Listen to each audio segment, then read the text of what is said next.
Hi, this is Mike Grehan live at SES San Francisco, and with me is our keynote speaker from this morning, Patrick Thomas. Patrick, great job this morning. Thanks for joining us. Thank you very much. It was great to be here. We really had a good time. So here's the thing, there are a couple of things that we didn't get time to do because there's so much territory that we could cover here. What's the difference between policy and censorship?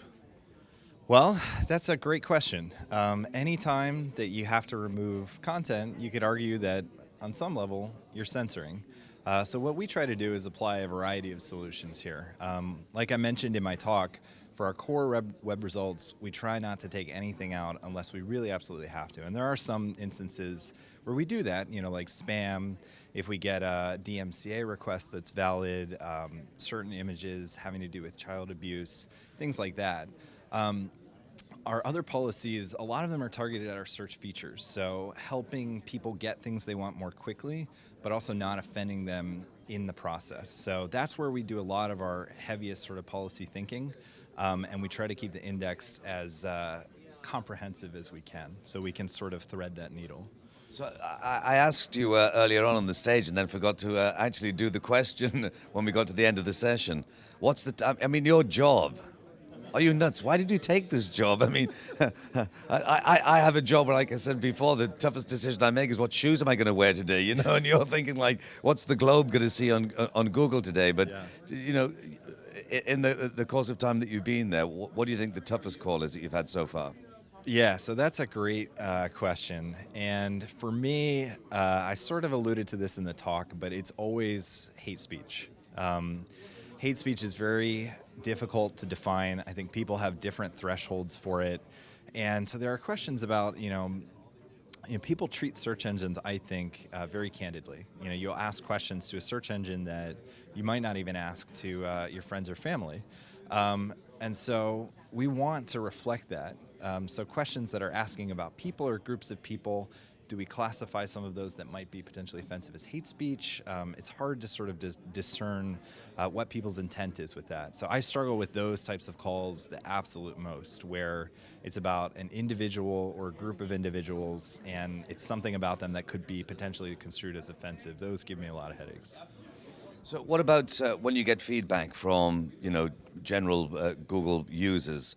You have to sit and make that decision, and you might be going, I think this is the right decision, and then sitting there with 100 emails saying it should be the other way around. Yeah, that happens a lot.